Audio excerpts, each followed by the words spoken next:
The first step toward making a very sturdy slip pocket is to have a strengthened lining. If you're using a lightweight fabric for your bag's lining, you're going to need to interface it. The interfacing will stabilize the fabric so that it doesn't stretch out or rip over time. If you sew a slip pocket piece to a lining fabric that hasn't actually been interfaced or isn't strong enough to handle the stress of all the use of the pocket, you're basically compounding the problem. Instead of going through all of the trouble to cut out the lining fabric, cut out interfacing, and then fuse the interfacing to that fabric that I cut out, I'm just going to use waterproof canvas. I very rarely use traditional fabrics for my linings these days anyway, mostly because I'm lazy. Let's admit it.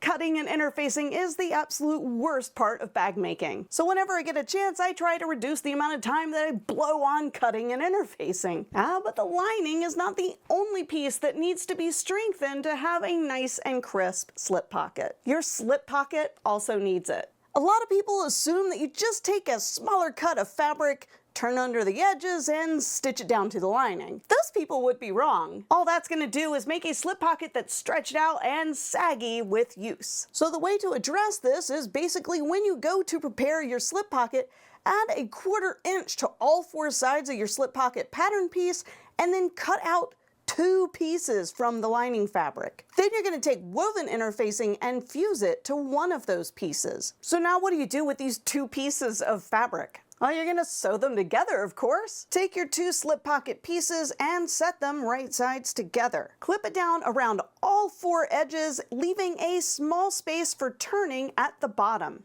Sometimes it helps to actually mark where the beginning and the ending of that little open space is going to be at the bottom of the pocket, just so you don't accidentally sew over it and have to seam rip it later. Next, you'll take this whole thing over to your sewing machine and sew around the edges with a 1/4 inch seam allowance, remembering not to sew over the area you left open for turning. Before flipping everything right side out, trim away the corners so that it reduces bulk. Now you can flip the pocket right side out using a point turner or the eraser end of a pencil to gently poke out the corners. A quick tip for the point turner is to basically do sweeping motions. You want to take the pointed end of the stick and sweep along the seams on either side instead of poking straight through. If you poke right into the corner at a diagonal, all you're going to do is push out the fabric and it's going to look really weird. It won't look like a flush corner. Now I know you're probably thinking that this looks absolutely nothing like a slip pocket. It's more like a floofy little beignet. And as tasty as that might be,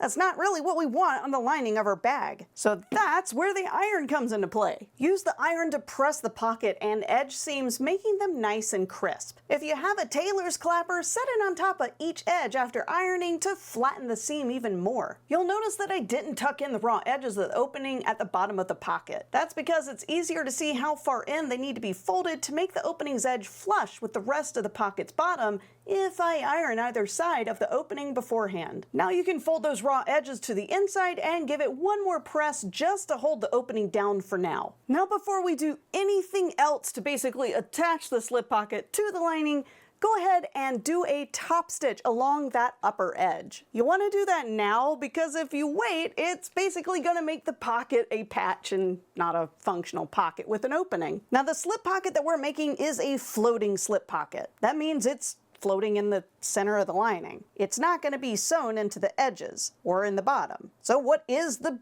best way to get this thing centered and floating nicely? And how do we pin it down? I take a ruler and draw a line across the bottom of the lining piece parallel to the bottom edge. Then I draw another line, this time vertical and down the center of the lining. This helps with the placement of the floating slip pocket, but how do we get it to stay there while sewing? Well, you could use pins, but pins will make the edge lumpy and not flush to the lining fabric. I suggest using double-sided leather tape. What I'm using here is 1/8 of an inch tape, so it's not going to be visible after the pocket is sewn to the bag. Place the tape along the side and bottom edges of the slip pocket side that is not interfaced. You want the interface side of the pocket lining facing outward because it looks the nicest. If you do want to use pins, that's totally fine. This is just the method that I prefer. It isn't the only method. Now peel away the paper on the tape to expose the other side of it and set the pocket on your lining piece. Make sure that top stitched edge is facing up. Unless you can defy the laws of gravity, you don't want a pocket whose opening is facing down. The pocket should be centered with the bottom edge flush to the horizontal chalk line. Smooth it out so it doesn't stand away from the lining in the center. Now we're ready to sew it down. The seam we'll make is going to be one continuous loop starting a 1/4 inch away from the center of the right edge. This loop is going to look like you have two top stitches 1/4 inch and 1/8 of an inch away from the edges, but in reality it's just one big loop. Stitch up to the top right corner, pivot, stitch across toward the edge to position the needle 1/8 of an inch away from the edge. Then pivot again and sew down toward the bottom corner until you're 1/8 of an inch away from the bottom's edge. Pivot and sew across the bottom until you're 1/8 of an inch away from the bottom left corner. When you reach the bottom left corner, pivot and sew up to the top left corner. Once again, pivot and sew across toward the interior of the slip pocket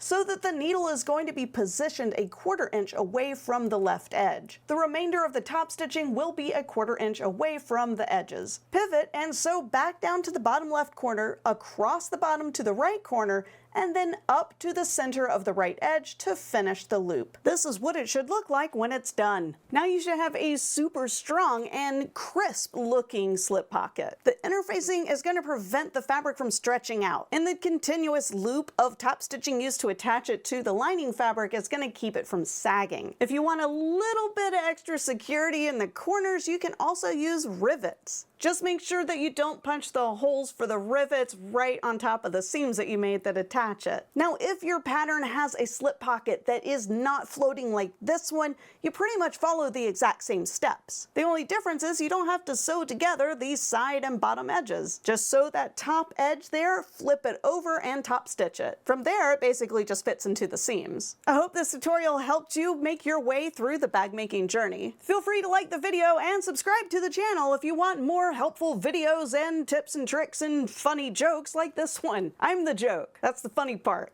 Haha.